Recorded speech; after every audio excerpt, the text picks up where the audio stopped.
What's up everyone? Big Sky Bowler coming to you again with some more two-handed content. Today we are going to look at the best two-hander on the Pro Tour, Jason Belmonte. We're going to do our best to break his game down and determine what makes him the best bowler in the world. Stay tuned.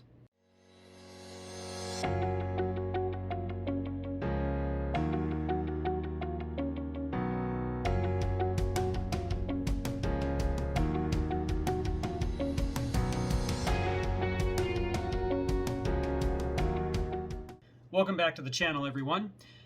I'm going to begin a new video series today where we analyze the two-handed pros so we can break down their game and determine what makes them so successful.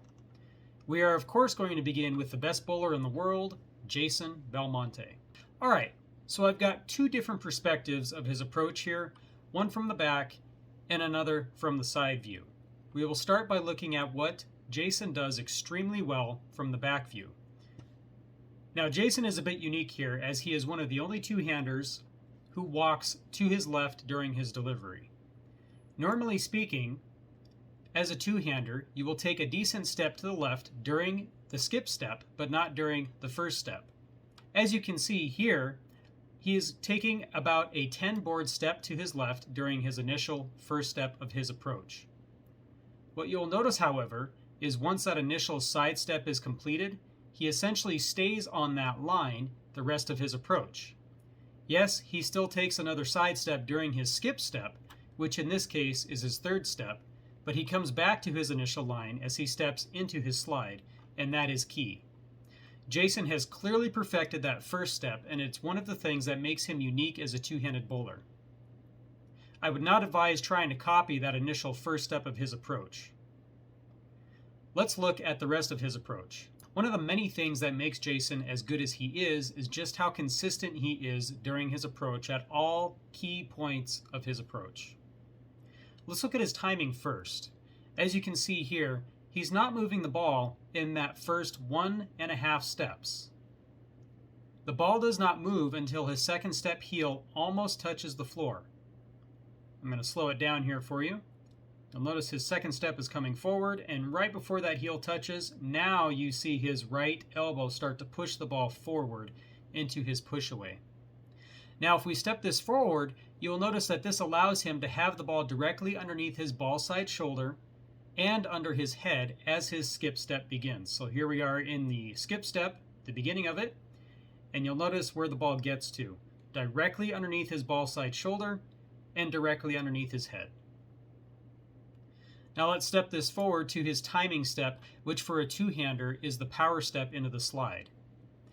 You will notice that as he steps into his slide, he has the ball roughly at his hip, and his non-ball side arm extended straight back.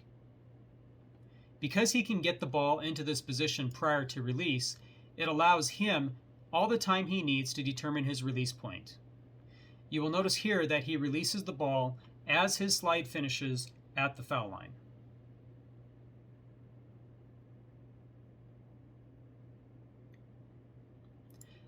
Now there are a few more things we can look at from this view before we move on to the side view of Jason's approach.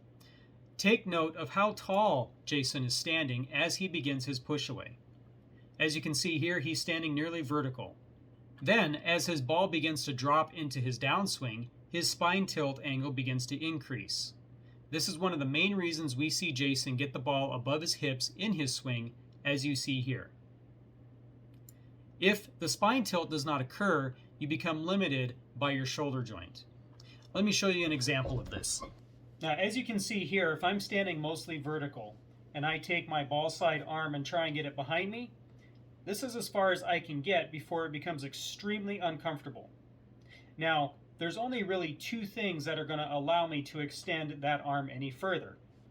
One, we get our shoulders open like this, and now you can see I can get that arm much, much higher.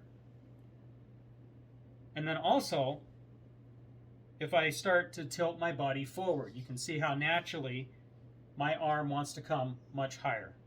So it's a combination of two factors. The shoulders aligning sideways, which is one of the many things I talk about in my videos on my channel, getting proper shoulder alignment, in combination with that spine tilt. Okay, now I'm going to step this forward to the apex of Jason's backswing, which is right about here.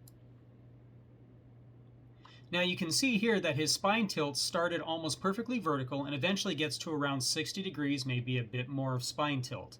The most important factor about the spine tilt is you'll notice that as I step his video forward, his spine tilt changes slightly, but not a lot at all. And that is what makes it so easy for Jason to be extremely accurate with every shot he throws. The more movement we have, the less accurate we can be. So as you can see as I go through this here, he gets to about that 60-degree range, and just watch his head and his shoulders.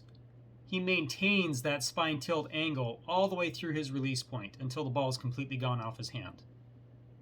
I mean, his spine tilt angle changes a little bit, maybe 2 to 5 degrees, but that's nothing at all. Now let's take a look at why stepping to the left in the skip step is so important for two-handed bowlers.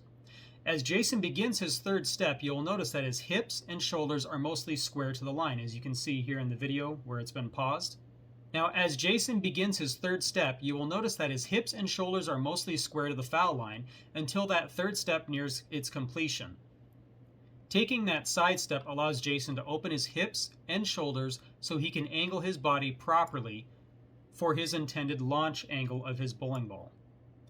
As Jason begins his power step into his slide, you will notice just how open everything gets, which allows Jason to project the ball down the lane to his target line. Watch it one more time here. So he's square, he's into his third step, and there it is right there with his hips getting open along with his shoulders, which allows him to project that ball directly towards the intended ball path. Again, one of the most important factors here is that everything remains open and does not close or does not move around during the approach. Okay, let's move on to the side view of Jason's approach, which allows us to see two of the most important factors of the two-handed swing. Now I have the video queued up here with Jason's ball at the height of his backswing. As I step this video forward, I want you to first pay attention to his ball side elbow. Notice how you can see his arms relax as the ball reaches the apex of the swing. Watch his ball side elbow carefully. You will see it almost straighten as the ball begins to fall.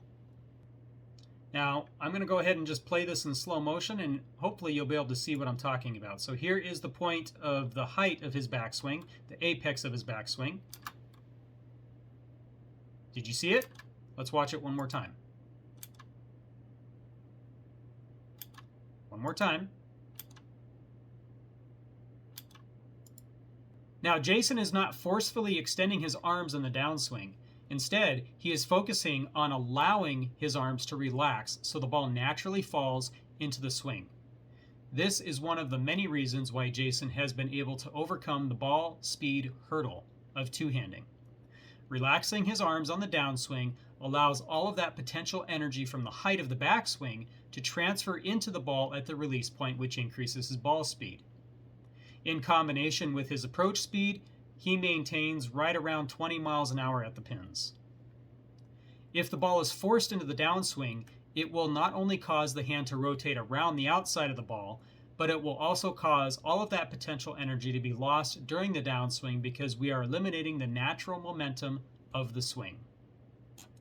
Now, the other important part to look at here in the side view is Jason's ball side shoulder. Notice how his shoulder drops into the swing with the ball. And if you remember, this is one of the things I talk about in the Keys to the Two-Handed Game series that I have on my channel. Really see it here just prior to his release. Look at the angle of his shoulders.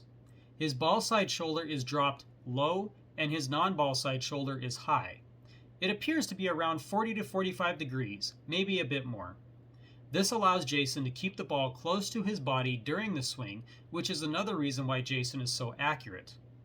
Of course, let's not ignore the most important reason why people throw the ball with two hands. Look how far under the equator of the ball Jason can get with his hand. Of course, we must ensure that we maintain proper release by allowing the ball to roll off of our hand as we see Jason do here. Notice he is not lifting the ball at release, but simply going from a cupped to an uncupped position. And actually, let's take a look at this from behind, which allows us to see his release a little bit cleaner. So again, he goes from an cupped position to an uncupped position. And keep in mind, the faster we perform that little spot right there in the release, the higher our rev rate's going to be. It's as simple as that. Now let's look at the last part of his approach.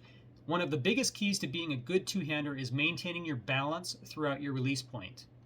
The keys to having good balance are good knee bend on your slide knee, ensuring that your center of mass stays over your slide knee, and in the case of most two-handers, providing some sort of a counterbalance, as most two-handers do not keep their trail leg on the ground, as you would see from a classic one-handed approach. For two-handers to maintain their balance, they really need to think about their trail leg position. As you can see here in Jason's approach, his trail leg does leave the approach, but it is extended back behind him and is in line with his intended launch angle. His trail leg knee stays at the same level of his slide knee. This provides an excellent counterbalance through the finish. You must keep in mind that everything is attached at the hips, and if Jason was to get that trail leg foot further to the left or to the right, it would greatly affect his ability to keep his hips and shoulders pointed in the proper direction for his intended launch angle of his ball, which means he would have to redirect the ball in order to achieve his intended ball path. Once we redirect the ball, we introduce muscle and we lose accuracy and precision. Let's watch Jason's approach from start to finish in smooth video replay.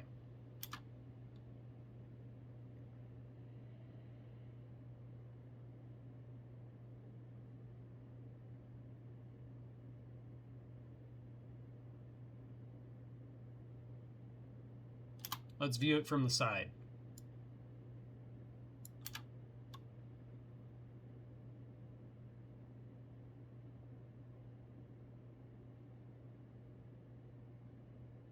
Alright guys, that sums it up for today's video. I'm hoping this series will help you guys really start to understand the keys to the two-handed game, and as we get further in this series, you'll see just how many differences there are between two-handers.